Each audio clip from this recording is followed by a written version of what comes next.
This video is all about alignment, making sure our activities line up well with our learning expectations or learning goals. Before we can jump into the assessment examples, first we need to briefly describe what it means to be aligned. It is the degree to which expectations and assessments are in agreement and serve in conjunction with one another to guide a system towards students learning what they are expected to know and do. As you can see, standards, curriculum, and instruction and assessment are all interrelated.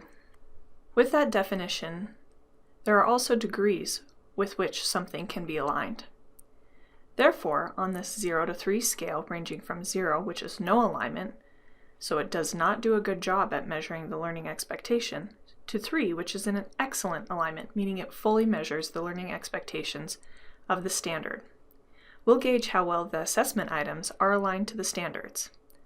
All items and tasks that were previously aligned by the 2014 Montana science teachers were reviewed, and only items with a fitness score of 3 for the disciplinary core ideas, or DCIs, were selected and assembled for our work. This greatly narrowed the lens from our 342 available item pool to 188 items. Why should assessments, learning objectives, and instructional strategies be aligned?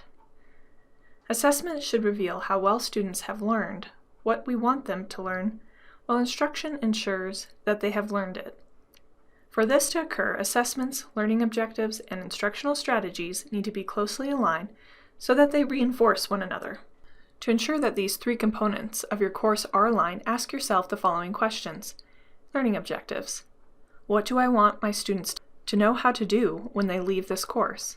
And assessments. What kinds of tasks will reveal whether students have achieved the learning objectives I have identified? And instructional strategies. What kinds of activities in and out of class will reinforce my learning objectives and prepare students for assessments? This graphic probably looks familiar to the discussion we had about curriculum assessment and instruction being inseparable, or in this case, curriculum or learning goals and instruction or instructional strategies and assessments, how all of these things feed into one another. What if the components of a course are misaligned? If assessments are misaligned with learning objectives or instructional strategies, it can undermine both student motivation and learning. Consider these 2 scenarios. 1. Your objective is for your students to learn how to apply analytical skills, but your assessment measures only factual recall. Consequently, students hone their analytical skills and are frustrated that the exam does not measure what they have learned. Or 2. Your assessments measure the student's ability to compare and critique the arguments of different authors, but your instructional strategies focus entirely on summarizing the arguments of different authors. Consequently, students do not learn or practice the skills of comparison and evaluation that they will be assessed on. Why is alignment important? Proper alignment keeps you going in the right direction. If assessments are misaligned with objectives or strategies, it can undermine both student motivation and learning. A potential challenge with the next generation science performance expectation is that in our accountability system, we only assess students once in the elementary, once in middle school, and once in high school. Presently, with our Montcast CRT Science, this is grade 4, 8, and 10. Thus, looking into the future, what grades should be assessed? And should it be all of the prior knowledge, or just grade level, and how? Also, should it be all the performance expectations or PEs, or a focused set of key concepts, like the topic arrangements that drive our assessment claims? There are a lot of design and theory of action elements that have to be hammered out before we can move down the road of interim and summative assessments. For all of these reasons, it is premature to begin that work, but all the more reason we should begin this development work for formative assessments, and also to begin thinking about alignment, to begin thinking about where we want to go, and what our end goal and student outcomes should look like in our balanced assessment system. How can we develop an effective formative assessment? So strategies.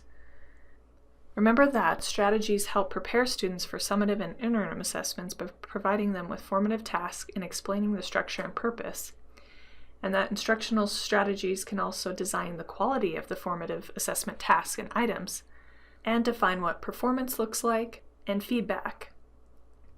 This table presents an example of the kinds of activities that can be used to assess different types of learning objectives.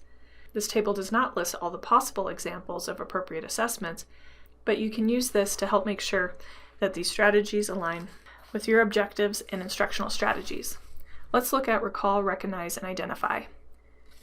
So here, you could have the objective test items such as fill in the blank, matching, labeling, or multiple choice questions that require students to recall or organize terms, facts, and concepts. If we look at the interpret, exemplify, classify, summarize, infer, compare, and explain, activities that belong here, such as papers, exams, problem sets, class discussions, and concepts maps, are going to require students to summarize their readings, compare and contrast, classify or categorize, and even paraphrase.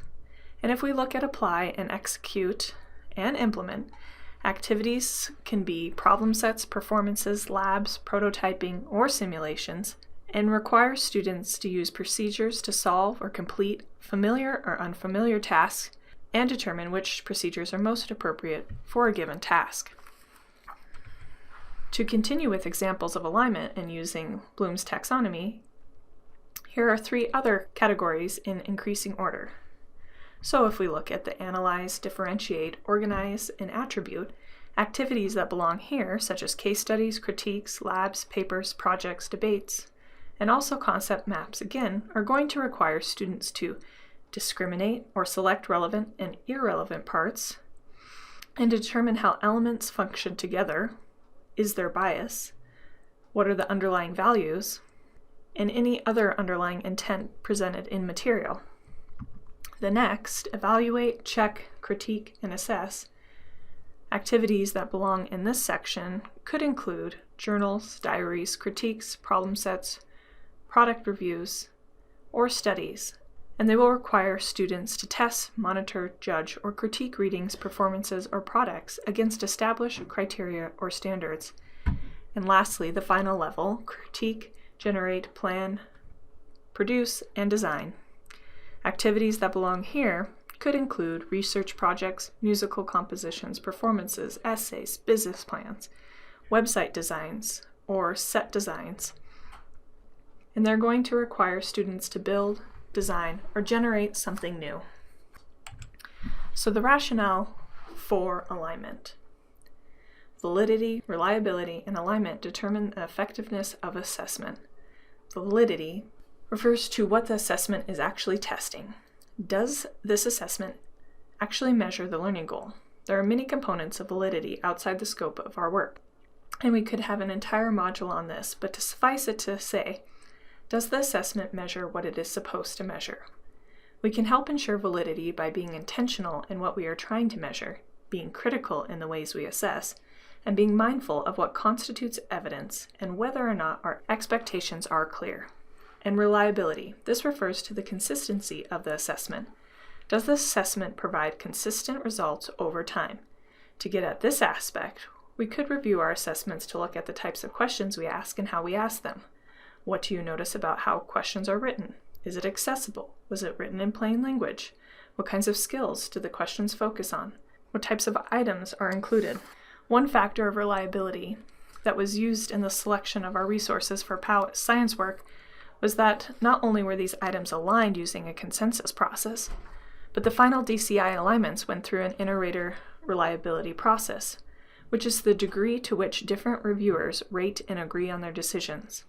And alignment refers to the connection between the learning objectives, learning activities, and assessment. What do you want students to know when they leave this course? What kinds of activities in and out of class will inform your learning objectives and prepare students for assessments?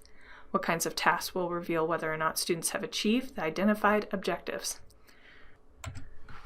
So as we consider the rationale for assessment, let's examine the following model that was developed from the Center on Standards and Assessment Implementation. There are several things I really like about this graphic. First, it shows the role and importance of alignment of standards to assessments and instruction.